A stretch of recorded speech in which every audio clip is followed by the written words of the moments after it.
What is the biggest red flag that you've ever seen on a first date? These are the internet's best answers to that question. A wedding ring. No joke. She forgot to take it off. One thing that you'd probably want to remember to take off. Anyway, what a start. He took my phone off of me, and when I wouldn't give him the passcode, I had to physically wrestle it off of him. First date. I wish I was joking. He showed up to my house 3 hours later and stood outside my door for an hour and a half, trying to coerce my roommate to let him in, saying he'd forgotten something inside. Now, she didn't, as I was asleep and she thought it was dodgy. I never told him where I lived. Oh my God, how does he even know that? That is so creepy. That's a great roommate right there. He tried to correct me on the pronunciation of my own last name. How? That's ridiculous. A guy got mad that I walked on the other side of a tree from the side he walked on. Like, we were walking down the sidewalk, a tree was in the way, he went to the left of it, and I went to the right of it. He was mad I didn't go left with him. I asked why he didn't come to the right with me if it was so important that we'd be on the same side. He didn't like that response, and I ended the date briefly thereafter. Wow. Why? For me, it was when she mentioned that she was not single, but did in fact have a husband. But it's okay, because he's been in jail for about 5 years and won't be released for at least 6 months. Oh no, what happens in 6 months' time, dude? That's a big problem. Her car was full of garbage up to the windows. I mean, look, I know some people don't like leaving their car in the best condition, but up to the windows? Christ. Cancelling the date to go out on a date with someone else to the same location. My question is, how do you know it was the same location? Please tell me you were there and you saw them on the date. That would be insane. A guy refused to pass through a door because I was holding it for him, and got mad because I was making him look bad in front of other people. That is so cringy, and ultimately, it's quite sexist. Already drunk when I got there. Had a bag of possessions with him because he'd just been released from the hospital and had taken the bus there. Finished the last 2 inches of my beer, wanted a ride to the place he was house sitting. The best part was saying he thought we really hit it off and could see us moving in together in a few months if everything went well. I think he was just looking for a house, I'll be honest. The use of the word RE. Now guys, this is censored for obvious reasons, I'm sure you can work out what it is. A guy once guided me away from everyone else at the party we were attending. Brought me out to a dark, isolated dock hanging over a deep lake, and while we were sitting on it with our feet hanging over, wrapped his arm around my neck, leaned over and said, "I'm feeling a little RE." I booked it the F back to the house, told one of his female friends, I knew literally nobody at this party, and thank God she recognised the severity of the situation and took me straight home. My first date in 6 years after getting out of a long-term relationship. Asked what she did for a living, and she simply dismissed it and didn't tell me. Now, I thought that was strange, but I didn't think much of it. I wasn't super confident, but I felt the date was going great. We spent the night together, but she left before I woke up the next morning. She forgot her watch and asked me to stop by her work to return it. It turns out that she was a co-worker of my ex-girlfriend, and they hate each other. Yeah, that is not worth it. I once went on a date with a man who told me that he'd battered his previous girlfriend. Sorry, what? He seemed to feel sort of bad about it, but also told me that she made him hit her, so it wasn't really all his fault. I didn't see him again. It isn't a red flag, that's a lawsuit and a prison sentence. What? I mean, genuinely, the craziest part about that is the fact that he doesn't even blame himself for it. What is that? Made fun of me for putting on my seatbelt, proceeded to do donuts in the mall parking lot. This guy is definitely dead. Sorry. At the risk of outing myself, I was the one who showed the red flag. I took a girl on a date and completely forgot her name to the point where I had to eventually ask her. We never spoke again after that. Really? How do you forget someone's name? That's the one thing you gotta remember. Then also, surely you've got her name or her number or something saved on your phone, or you can ask a friend or something. Oh, don't ask her. Whatever you do, play it cool and then find out later. Not mine, but I had to pick up my friend from the side of the road because her date picked her up, then pulled over on the side of the freeway to see what was in the forest. Oh my God, she got out of there and never heard from him again. That is just terrifying. I went on a date with a young captain in the army. He invited me out to dinner, which actually was just wings at the bar with like 10 other army guys he knew. Now, that's not necessarily bad, but it struck me as strange because I was the only girl in the group. I'd normally have expected at least some of the other guys to bring their SOs, but no biggie. As the night went on, the table conversation went into lewd territory. Now, I can hold my own with rowdy dudes and I'm pretty easygoing, but it turned out he procured me for a G-bang. Specifically, he said they would make me famous in a prono. I was so freaking furious I couldn't even speak. I just noped right out, and that's why I take my own car and don't drink on a first date.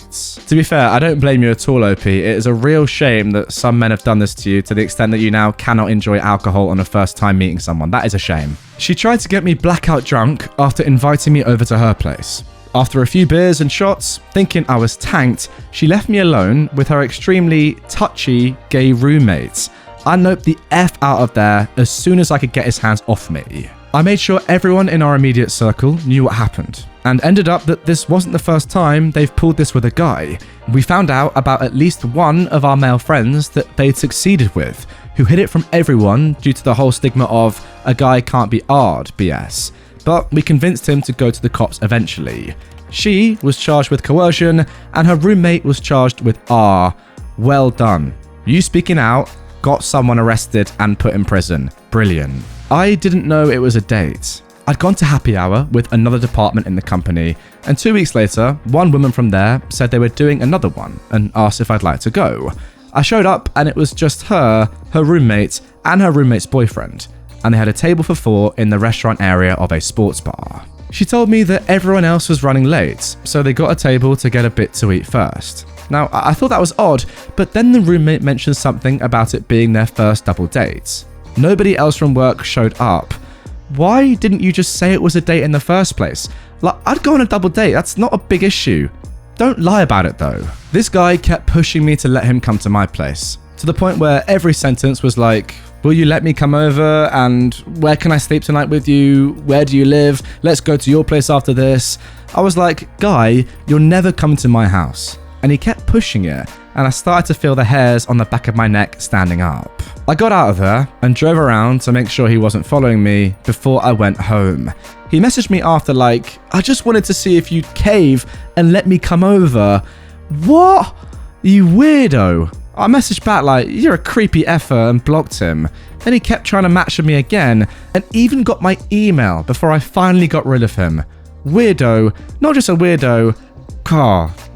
Deranged. That's so strange. Not taking their eyes off their phone at the table. I mean, why even bother going on a date if you're going to spend the evening on social media? That, honestly, would be one of the biggest red flags that I could possibly experience on a first. I'd be out of there. If somebody is more interested in their phone than on me, then what's the point? I'm gone. Went out with a guy I met on Match on a Saturday night. I knew he was a widower, and during the date, I asked him when his wife had passed. He said, Monday. Maybe he needed a date for the funeral. Wow. A guy told me he loved me and that he wanted to pay off my college debt. I still wish I'd said yes, but he creeped me out so bad, I noped the F out of there as soon as I felt able to. He was trying to hand feed me olives about 10 minutes into the day, and I wanted to run away so bad. Here's a question, right? What would you do for your... This is a pretty weird question, I'll be honest, but hey, comment down below. What would you do to have your college debt wiped instantly? Would you let someone hand feed you olives? Because I know I would. This was a second date, but whatever. Still the biggest red flag I've ever seen. She came over to hang, had a hard time finding my place. Well, I live in an apartment complex that doesn't have handicap parking. There's an old man in our building, Navy veteran who has Parkinson's. He doesn't walk too well, and we as a community have decided to leave the closest spot open for him. She had a hard time finding the place, so I walked out so I could wave her down. She sees me and then starts to pull into that parking spot that's kept for the elderly Navy veteran who has Parkinson's. I tell her, don't park there, and explain the situation to her. Her response was, I don't see how that's my problem. She did not get a third date. Good. It's pretty impressive how she could say one sentence and just totally give up any chance she had with you. Fair play to her. She had a litter box with a great pyramid of cat poop in it. The smell punched me in the face. I immediately turned around and got in my car. Now look, I've got a cat too, but I take care of her. That is just nasty. Her poor cat, staring at my chest and saying, I can't believe they're all mine. Bye. Okay, okay, I'll be honest. That part of this video, a lot of this video has been weird. That is possibly the weirdest thing I've ever heard. But sorry, what is that? Partway through the date, I mentioned that I worked a job while going to college. We met in a shared class. She told me she couldn't respect me for working while going to school. It showed I was poor and implied I was beneath her. And that shows that you are entitled. Went on a first date after hitting it off with her on a night out. Within the first hour, she told me she was highly judgmental and high maintenance. Yeah, sure, bonus points for honesty, but no thanks. Genuinely, at least she's honest with it. I don't actually mind that. Like, genuinely, someone saying that to me, I think I would have been tempted to just see them again and just see, you know, exactly how high maintenance and how judgmental you can be. Tinder. Her profile said 24. I was 25. She turned out to be 17. That is why, like, IDs should be mandatory for some of these platforms. Like, that is so dangerous. Imagine she never said her real age. Jesus. When I asked what she was looking for in a partner, she answered with codependency. I said I think that being in a relationship should be like a chocolate peanut butter cup, with both flavors, people, being good by themselves, but amplified by being together. She said that didn't make sense. Yeah, codependency is not a positive thing, I'll be honest. This girl I went out with kept talking about her ex-boyfriend the entire date, which, okay, that isn't the biggest red flag, but then after the date ended, she admitted she still lived with him, they still had sex, and he drove her there, but she insisted they'd broken up. What? Oh yeah, he was also waiting in the parking lot for her the whole time. I had no idea. Sorry, her ex was there the whole time that she was on her first date. Oh my god. That's made me feel extremely uncomfortable. I'm gonna have to end the video. So there we go, guys. Those are the internet's best answers to the question, what are the biggest red flags that you've ever seen on a first date? And now it's up to you. Get down in the comments below and answer me that question. I want to see some original things that just shock me, that I'd never think of myself, that I think are not humanly possible until you let me know in the comments down below. Go through the comments as well, guys. Upvote your favorite ones. Drop them a like, because, you know, I want to see some interesting content down in the comments section. That's the point of it. Let's do it. Anyway, guys, that is going to do it for this episode of r/AskReddit. A pretty fun question today. If you do want more from this subreddit, then please do check out this playlist of all my AskReddit videos. There's some absolute crackers of questions in there, honestly. Like the first video in this playlist, I'm not joking, is nuts. Give it a watch. If you are new to the channel, hit this button to subscribe and turn notifications on so you get to see each one of my videos that I'm now posting every day, twice in December. How good am I at speaking?